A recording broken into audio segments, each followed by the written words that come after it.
8वीची विद्यार्थिनी. काय नाव बेटा तुझं? कदम. हे बघ तू खूप सुंदर काढली हे डायग्राम. आणि बघ मी चेक करून तुला व्हेरी गुड पण दिलंय. मला फार आवडली तुझी डायग्राम काढलेली. आता हे तू काय काढले किंवा हे काय याच्याविषयी काही सांगू शकतेस का? हो. सांग बरं. ही पार्ट्स ऑफ स्पीचची डायग्राम काढली मी. हां यस, छान काढलंय ग. त्यात मी असं झाडाचा आकार दिला आहे.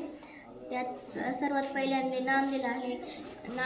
नाव दिलं आहे. नावाला मराठीतून नाम म्हणतात. त्याची व्याख्या आहे की कोणत्याही वस्तूच्या नावाला नाम म्हणतात. आणि मग त्यात मी 4 एक्झाम्पल दिले आहेत. गीता, राम, गंगा, रोज. नंतर प्रोनाऊन दिला आहे. प्रोनाऊनमध्ये 2 एक्झाम्पल दिले आहेत. ही अँड शी. ही म्हणजे तो, जसं की ही कॅन रन. नंतर शी. नंतर ॲडजेक्टिव्ह याच्यामध्ये आणखी एका 2च लिहिले तू. आणखी एखादं सांगू शकते का? हो. दे, ईट. हां दे, ईट. वी. वी. नंतर ॲडजेक्टिव्ह म्हणजे विशेषण. त्यात पण मी 4 एक्झाम्पल दिले आहेत. मॅजिक, ब्रायडल, क्लेवर आणि बिग.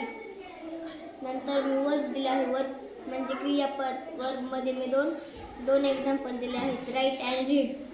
वर्बला आणखी काय म्हणतात? समजा दुसरा ऑप्शनल वर्ड काय आहे? Action word. हां ॲक्शन वर्ड म्हणजे काय? वर्ड. आता याच्यामध्ये आणखी एखादं एक्झामचं का नाही लिहिलं? 2च लिहिले. अजून एखादं सांग बरं example. Sleep, swim.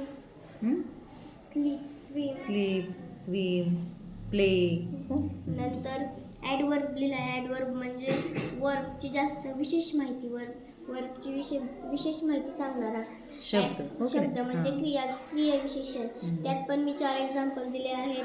Slowly, quickly, badly आणि वेल. नंतर प्रिपोजिशनमध्ये 2 एक्झाम्पल आहेत. कंजक्शनमध्ये 1 दिलं आहे आणि इंटरजेक्शनमध्ये 2 एक्झाम्पल. इंटरजेक्शनमध्ये काय? हे लुकआउट. आणि हे काय? हार. इथे काय केलं होतं तू? हे मार्क दिलं होतं एक्सक्लेमेशन मार्क. याला काय म्हणतात? Exclamation marks. मात्र इथे दिलं नव्हतं, हो की नाही? इथे खाडाखोड केली होती.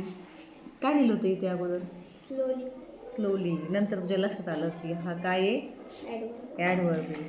म्हणून तू मग परत ते खोडून काय केलं? ते राईट लिहिलं. खूप सुंदर काढली, मस्त काढली, छान. पण आता तू अजून आता हे तुला जे किती सगळे how many parts of speech in English? 8. आता इथे मग हे सगळ्यांचं तुला मराठीत अर्थ येईल का? हो. सांग बरं. नाउन म्हणजे नाम. प्रोनाउन म्हणजे सर्वनाम. ॲडजेक्टिव्ह म्हणजे विशेषण. वर्ब म्हणजे क्रियापद. ॲडवर्ब म्हणजे क्रिया विशेषण. प्रिपोजिशन म्हणजे शब्दयोगी अव्यय. कंजक्शन म्हणजे उभयनामी अव्यय. आणि इंटरजेक्शन म्हणजे प्रयोगी अव्यय. Very good.